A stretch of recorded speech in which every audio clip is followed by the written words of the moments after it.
வணக்கம் நண்பர்களே. செறிவூட்டப்பட்ட அரிசி அப்படின்னு ஒன்று இருக்குது, புதுசாக வந்திருக்கு. அதாவது இங்கிலீஷில் வந்து ஃபோர்ட்டிஃபைட் ரைஸ்ன்னு சொல்கிறாங்க.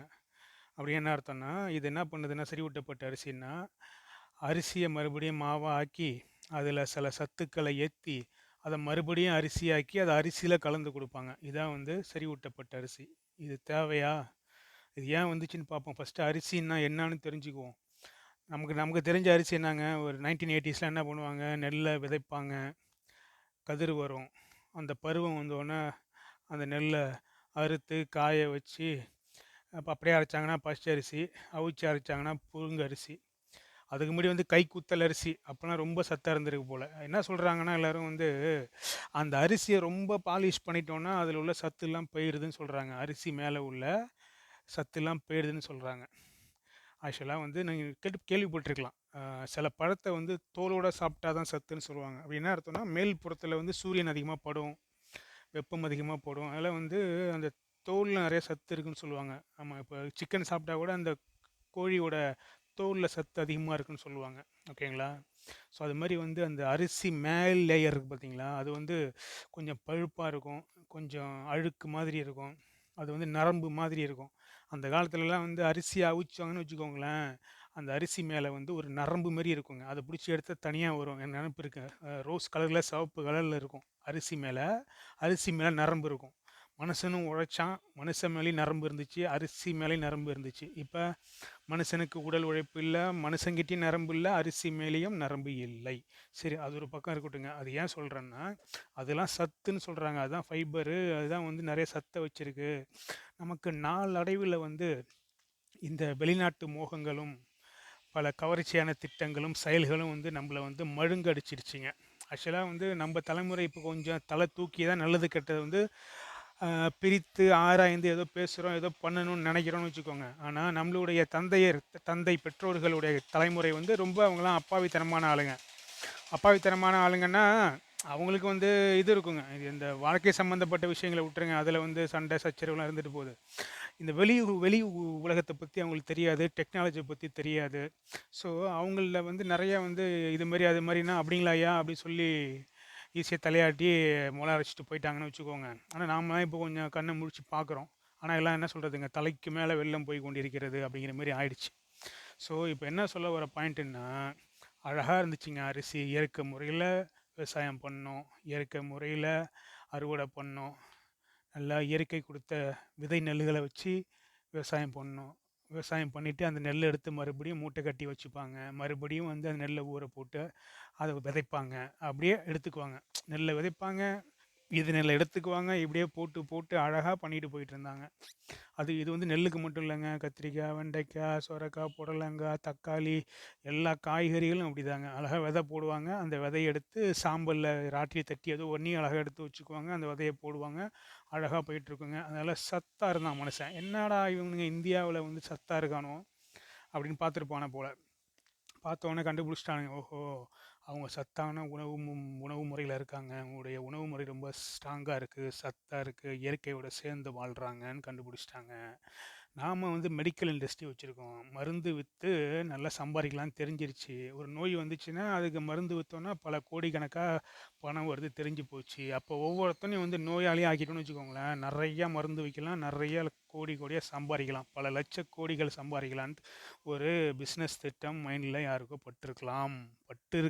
பட்டிருக்குன்னு சொல்ல முடியாது, பட்டிருக்கலாம். நீங்கள் யோசிங்க. ஓகேங்களா? அடுத்து என்ன பண்ணியிருப்பாங்க? சரி, அப்படின்னா என்ன பண்ணால் இவனை உணவு முறையை நம்ம டிஸ்டர்ப் பண்ணிடணும். வச்சாங்க, வெட்டு என்ன பண்ணாங்க, ஏங்க இந்த நெல்லுலாம் வளர்கிறதுக்கு எத்தனை மாதம் ஆகுது? 6 மாதம் ஆகுது. நாங்கள் கொடுக்குற நெல்லை போடுங்க, 3 மாதம்தான். அப்படின்னோடனே நம்ம அப்பாவி மக்கள் என்ன பண்ணிட்டாங்க, அப்படியா 3 மாதத்துலையா? ஆமாங்க, 6 மாதம் வெயிட் பண்ணுறதுக்கு 3 மாதம் எவ்வளோ சீக்கிரம் இல்லை? நமக்கெல்லாம் சீக்கிரம் சீக்கிரம் நடக்கணுமாச்சே. அந்த நெல்லை போட்டாங்க. போட்டுட்டு ஏன்னாங்க சரியாக முளைக்கலனாங்க. இந்தாங்க அப்போ நாங்கள் கொடுக்குற மருந்தை போடுங்க, இந்த உரத்தை வைங்க அப்படின்னு சொல்லி விஷத்தை கொடுத்தாங்க. இதெல்லாம் உங்களுக்கு தெரிஞ்சிருக்கும், இருந்தாலும் சொல்ல வேண்டிய நேரம் சொல்லி தானே ஆகணும். அதில் யூரியா போட்டாங்க. அது அவன் கொடுக்குற அந்த மருந்தை போட்டால் தான் அது கிளம்பும். மறுபடியும் அந்த விதை நெல் என்னாச்சுன்னா திரும்பி போட்டால் முளைக்காதுங்க. நீங்கள் ஏங்க எடுத்து வச்சு அதை சேகரித்து வச்சு அதை பாதுகாத்து எலி கடிக்காமல் வச்சு இந்த திரும்பி போகணும், மறுபடியும் என்கிட்ட விதை நெல்லை வாங்கிக்கோங்கன்னு சொன்னான். அப்போ என்னாச்சு, நம்ம ஒரு மிகப்பெரிய இயற்கை கொடுத்த ஒரு சொத்தை, ஒரு வரம் இயற்கை கொடுத்த அந்த விதையை வந்து நம்ம இழக்கிறோம். மிகப்பெரிய ஒரு உயிரை வந்து நம்ம இழந்துட்டோம். ஆர்டிஃபிஷியலாக அவன் தயார் பண்ணி கொடுத்த அந்த விதையை போடுறோம். விதை அவன் தான் கொடுப்பான், அதுதான் போடணும். அப்படியே நெல் மாறுனுச்சு. சரி, காய்கறிகள் வருவோம். இங்கே தான் நமக்கு வந்து மக்கள் தொகை சும்மா 1945 வந்து இது 40 கோடி இருந்துச்சா, 30 35 கோடி 40 கோடி இருந்திருக்கு. இன்றைக்கி 140 கோடி. இந்தியா உலகத்திலே மக்கள் தொகையில் நாம் தான் முதலிடம் இருக்கின்றோம். இதை பெருமையாக சொல்ல முடியுமா உங்களால்? சொல்லிக்கோங்க முடிஞ்சா. ஓகே, ரைட்டுங்க. ஸோ இவ்வளோ மக்கள் வந்ததுக்கப்புறம் காய்கறிகள் காய்க்கிறதுக்கு எவ்வளோ டைம் ஆகுது தெரியுமா? ஒரு காய்கறி போடுறோம், தக்காளி போடுறோம், என்னங்க இது இவ்வளோ மாதம் எடுக்குது? நாங்கள் கொடுக்குற விதைய போடுங்க, உடனே வரும். நாங்கள் கொடுக்குற விதைய போடுங்க, உடனே காய்க்கும்.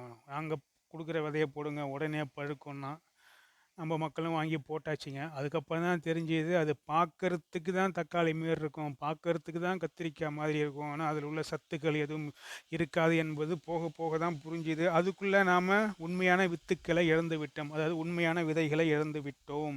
ஏதோ ஒரு சில பேர் வந்து ஏதோ பொக்கிஷத்தை காற்று வைக்கிற மாரி காற்று வச்சுட்டு இருக்காங்க. அவங்கள்ட்ட வாங்கி மறுபடியும் போடணுங்கள்ட்டி, அவ்வளோதான். சரி, இப்போ பாயிண்ட்டுக்கு வரும். பாயிண்ட் என்னென்னா, நீங்கள் இயற்கை கொடுத்த விதைகளை விவசாயம் பண்ணி காய்கறிகள் பழங்கள் சாப்பிட்டு வந்தீர்கள். ஆனால் உங்களுக்கு ஒவ்வொரு காய்கறிகளும் ஒவ்வொரு பழங்களும் ஒரு குறிப்பிட்ட சத்தை வழங்கி கொண்டிருந்தது. டாக்டர் சொல்லுவார், கேள்விப்பட்டிருப்பீங்களா? உங்களுக்கு வந்து விட்டமின் சி குறைபாடா, இந்த பழம் சாப்பிடுங்க. விட்டமின் ஏ குறைபாடா, இந்த காய்கறிகள் சாப்பிடுங்க அப்படின்னு சொல்லுவாங்க. அதான் நம்ம இயற்கையில் என்ன சொல்லியிருப்பாங்க, உணவே மருந்துன்னு சொன்னாங்க. எப்படி? உணவே மருந்து. நம்ம உணவே வந்து ஒரு மருந்து மாரி தான் சாப்பிட்டோம், அதனால் நோய் இல்லாமல் வாழ்ந்தோங்க. ஓகேங்களா? மருந்தும் ஒரு கெமிக்கல் தான், உணவும் ஒரு கெமிக்கல் தான். ஆனால் இயற்கை கொடுத்த அந்த கெமிக்கல் வந்து எந்த வித சைடு எஃபெக்டும் இல்லாமல் இயற்கையால் உருவாக்கப்பட்ட மனிதனுக்கு இயற்கை கொடுத்தது தான் அந்த சத்துங்க. நாம் அதை விட்டு என்ன பண்ணிட்டோம், மாத்திரை சாப்பிடணும், மாத்திரை அதிகமாக விற்கணுங்கிறது என்ன பண்ணான் தலைவன், போடு எல்லாத்தையும் மாற்றி விட்டான். இப்போலாம் சொல்ல முடியாதுங்க, விட்டமின் சி குறைபாடா, இந்த பழத்தை போய் சாப்பிடுங்கன்னா ஒர்க் அவுட் ஆகாது. ஏன்? அந்த பழம் பார்க்குறதுக்கு அப்படி தான் இருக்கும். தக்காளி வந்து தக்காளி மாரியே தான் இருக்கும், ஆரஞ்சு ஆரஞ்சு மாரியே தான் இருக்கும், பப்பாளி பப்பாளி மாரி தான் இருக்கும். ஆனால் அதில் இருக்க வேண்டிய சத்துக்கள் இல்லை. அப்படின்னா என்ன அர்த்தம்? எந்த வித பிரச்சனை வந்தாலும் சரி, நீ வந்து தன்னைத்தானே இயற்கை கொடுத்த விதைகள் மூலியமா காய்ச்சிருந்த காய்கறிகளை இருந்தால் சரி பண்ண முடியும். ஆனால் நம்மக்கிட்ட இப்போ அது கிடையாது. அதே மாதிரி எல்லாமும் இருக்குது, எல்லாம் டூப்ளிகேட்டுங்க. அதனால் அதை சாப்பிட்டீங்கன்னா உங்களுக்கு அந்த குறைபாடு போகாது. அப்போ என்ன பண்ணணும்? எந்த ஒரு பிரச்சனையா, வா மெடிக்கல் ஷாப்புக்கு வா தம்பி, குடியா மாத்திரை வாங்கி சாப்பிடு. அதுதான் பிளானு. அது வந்து எக்ஸிக்யூட் பண்ணி சக்ஸஸ் பண்ணிட்டாங்க. அந்த அரிசி அப்படியே போட்டு தள்ளினாங்கன்னா, அரிசி என்ன மேலே பழுப்பாக இருக்குது, நல்லா பட்டையை தீட்டிங்கன்னு சொல்லி பட்டையை தீட்ட வச்சு அவ்வளோ சத்தெல்லாம் எடுத்து, அரிசி சாப்பிட்டா சத்து இல்லை, காய்கறி சாப்பிட்டா சத்து இல்லை, பழங்கள் சாப்பிட்டா சத்து இல்லை, அப்போ சத்து வேணுமா உனக்கு, வா மெடிக்கல் ஷாப்புக்கு வா அப்படின்னு ஆயிடுச்சு. நம்ம தமிழர்கள் சொல்லியிருந்தாங்க உணவே மருந்துன்னு சொன்னாங்க. நம்மள என்ன பண்ணுறான் தெரியுங்களா? இப்போ உணவே மருந்தா, சரி அப்போ நான் அப்படி பண்ணுறேன், நீ சாப்பிட்ற உணவில் மருந்து சேர்த்து விட்றேன்னு சொல்லிட்டு அரிசியில் என்ன பண்ணிட்டாங்க, இப்போ பல சத்துக்களை கலந்துட்டாங்க. அயன் சக்தி, அந்த சக்தி, இந்த சக்தி, மினரல் எல்லாமே கலந்துருக்காங்க. இது போகிற போக்க பார்த்தா எப்படி இருக்கும் தெரியுங்களா? அரிசி வந்து, உனக்கு இந்த சத்து குறைபாடா தம்பி, நீ இந்த அரிசி வாங்கி சாப்பிடு. உனக்கு இந்த சத்து குறைபாடா, நீ இந்த அரிசி, அப்படின்னா எப்படி இருக்கும்? அரிசியிலே வந்து பல வகை இருக்கும். இது வந்து அயன் சக்தி அதிகம் உள்ள, அயன் சத்து அதிகம் உள்ள அரிசி. இது புரோட்டீன் அதிகம் உள்ள அரிசி. இது விட்டமின் அதிகம் உள்ள அரிசி. இது விட்டமின் சி அதிகம் உள்ள அரிசி அப்படின்னு வந்து உணவே மருந்துங்கிறதுனால இப்போ உணவில் மருந்தை கலக்கிட்டாங்க. இதான் நடந்துகிட்டு இருக்குங்க இப்போதைக்கு. ஸோ உங்களுக்கு ஓரளவு புரிஞ்சிருக்கும்னு நினைக்கிறேன். அதேமாரி வந்து காய்கறிகளும் வந்து எல்லாம் மாறி போச்சுங்க. நல்லா புரிஞ்சுக்கோங்க. விவசாயம் வந்து இப்போ யாருமே பண்ணுறதில்ல, எல்லாம் வெளில வந்தாச்சு. அப்போ என்ன ஆகும்னா, எல்லா நிலமும் வந்து ஒரு ஆள்கிட்ட போகும். அப்போ அவர் தான் வந்து ஒரு முதலாளியாக வருவார். அந்த ஆள் என்ன பண்ணுவார், அவர் என்னத்தை விளைய வைக்கிறாரோ அதுதான் நாம் சாப்பிடணும். ஓகேங்களா? அப்படின்னு பார்க்கும்போது ஒரு விஷயம் கேள்விப்பட்டேங்க. பில்கேட்ஸ்லாம் வந்து இப்போ அதிகம் அமெரிக்காவில் வந்து விவசாய நிலம் வாங்கிட்டாங்களாம். அந்த தலைவர் தான் பற்றி என்ன பண்ணியிருக்காருன்னா, இந்த அரிசியில் வந்து சத்தை கலந்து மக்களுக்கு கொடுக்குறாரு. என்ன சொல்லி கொடுக்குறாரு இந்திய மக்களுக்கு? இந்திய மக்கள்கிட்ட சத்து இல்லை, அவங்கள பார்க்க எனக்கு பாவமாக இருக்குது, சத்து இல்லாமல் இருக்காங்க சொல்லி அந்த அரிசியில் நான் சத்தை கொடுக்குறேன்னு சொல்லி கொடுத்துருக்காருங்க. அதே பில்கேட்ஸு இன்னொன்று சொன்னதாக வந்து ஒரு சித்தா டாக்டர் சொல்லியிருக்காரு. தனிக்காய்ச்சல் சித்தா டாக்டர் சொல்லியிருக்காரு. என்ன சொல்லியிருக்காருன்னா, நான் முன்னெல்லாம் வந்து எலியை வச்சு டெஸ்ட் பண்ணுவேன், அணில் பூனையை வச்சு ஏதோ ஒரு விலங்கை வச்சு டெஸ்ட் பண்ணுவேன், இப்போ அப்படி கிடையாதுங்க, நான் எந்திரிகளை வச்சு டெஸ்ட் பண்ணுறேன்னு சொல்லியிருக்காருங்க. இருக்கலாம், யாருக்கு தெரியும்? அந்த அரிசியை வந்து ஒரு சத்தை ஊட்டி நம்ம மக்கள்கிட்ட கொடுத்து டெஸ்ட் பண்ணிட்டு கூட இருக்கலாம். அடுத்தது வந்து அயன் சாப் ஒவ்வொன்றா மாற்றுவாங்க. அரிசியில் வந்து ஒரு ஒரு சத்தி ஏற்றி அப்படியே கொடுத்துடலாம். நீ ஏன் தனியாக மெடிக்கலுக்குலாம் போகிற, இந்த அரிசியோட உனக்கு நான் மருந்தை கொடுத்துட்றேன், இந்த அரிசியை வாங்கி சாப்பிடுன்னு ஆக்கிட்டாங்க. அடுத்தது வந்து எப்படி போக போகுதுன்னு நல்லா யோசிச்சு பார்த்துக்கோங்க. யார் யாரோ என்னென்னமோ விளைவிக்க போகிறாங்க, அதில் என்ன இருக்குன்னு தெரியாமல் வாங்கி சாப்பிட போகிறோம். நோயை அப்படி இந்த லேப்டாப்புக்கெலாம் வந்து நானே வைரஸை கொடுப்பேன், கம்ப்யூட்டருக்கு வைரஸை கொடுப்பேன், நானே ஆன்டி வைரஸ் கொடுப்பேன் அப்படிங்கிற மாதிரி நானே நோயை கொடுப்பேன், நானே மருந்து கொடுப்பேன். சாப்பிட்டுட்டு சந்தோஷமாக இருங்கடா தம்பிங்களாம் சொல்லிட்டு அவங்க கோடி கோடியாக கொள்ளடிச்சிட்டு என்ஜாய் பண்ண போகிறாங்க.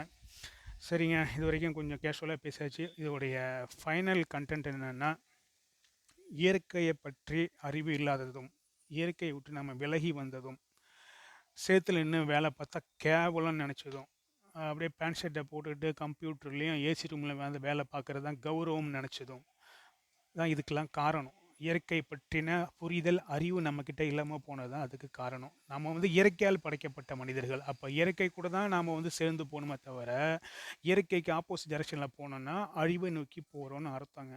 ஸோ மறுபடியும் அனைவரும் வந்து இயற்கை கொடுக்கப்பட்ட விதைகளை பயன்படுத்தி தான் எல்லாமும் பண்ணணும்னா என்ன பண்ணணுங்க, நல்ல அரசியல் மாற்றம் வரணும். அதெல்லாம் வரணும். அரசியல் தான் மறுபடியும் வந்து நிற்குங்க. நல்ல அரசியல் வந்தால் தான் இதெல்லாம் வந்து ஸ்ட்ராங்காக போல்டாக நிப்பாட்ட முடியும்.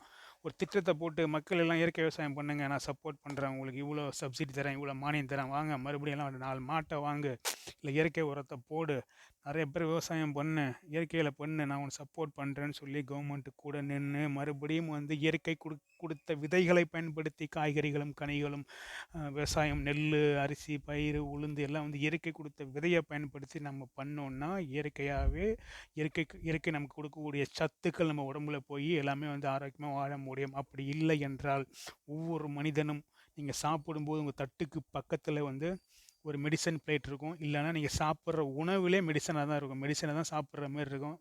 யோசித்து பாருங்கள். நன்றி.